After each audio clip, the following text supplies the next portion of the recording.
Hi hello എല്ലാവർക്കും കല്ലടിക്കോട് ഫാമിലിയിലേക്ക് സ്വാഗതം. അപ്പം ഇന്ന് സ്പെഷ്യൽ എന്താണെന്നുള്ളതല്ലേ, നിങ്ങളും പോരെ. ആദ്യം തന്നെ അരിമുളകിലേക്കാണ് കേട്ടോ. അപ്പോൾ അരിമുളക് നന്നായിട്ട് നല്ല മൂത്ത അരിമുളകാണ് നിൽക്കുന്നത്. നമ്മളത് പറിച്ചിട്ട് നേരെ പോകുന്നത് അടുത്ത് ചേനയുടെ ഇല പറിക്കാനാണ്. ചേനയുടെ ഇല നോക്കി ലക്ഷ്യമിട്ടിട്ട് 2 ദിവസമായി. ഇന്നാണ് അതിനുള്ള സമയം വന്നത്. നമ്മളതിനെ പറിച്ച് 3-4 തണ്ട് കിട്ടിയിട്ടോ. വലിയ കുഴപ്പമില്ലാത്ത ഇലയാണ്, തളിരില. അപ്പം ആ ഇലയൊക്കെ നമ്മൾ നോക്കി അതിൻ്റെ ചീഞ്ഞതൊക്കെ മാറ്റിയെടുത്ത് നല്ല ഇല മാത്രം തിരഞ്ഞെടുത്തിട്ട് പറിച്ചെടുക്കുകയാണ്. നല്ല കൊതുണ്ട് കേട്ടോ.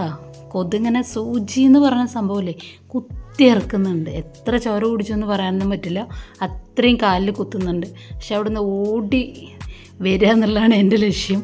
എന്തായാലും നേരെ വന്നു. നമ്മൾ ചേനയുടെ ഇല നന്നായി വാഷ് ചെയ്യാന്ന് മാത്രമല്ല, അതിനകത്ത് ചെറിയ പ്രാണികളും മാറാലയും എല്ലാം ഉണ്ടാവും. അതെല്ലാം നമ്മൾ നോക്കി കഴുകി വൃത്തിയാക്കിയിരിക്കണം.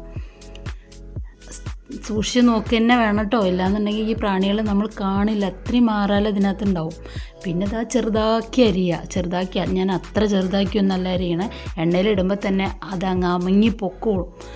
അപ്പം അങ്ങനെ ചെറുതാക്കി അരിഞ്ഞ് എടുത്ത്, പിന്നെ തടുത്ത പരിപാടി എന്താണെന്ന് വെച്ചാൽ, നമുക്ക് ഈ അരിമുളക് ഞാൻ പറിച്ചല്ലോ, ആ അരിമുളകും തേങ്ങയും മഞ്ഞൾപ്പൊടിയും ജാറിലിട്ട് ഒറ്റയടി.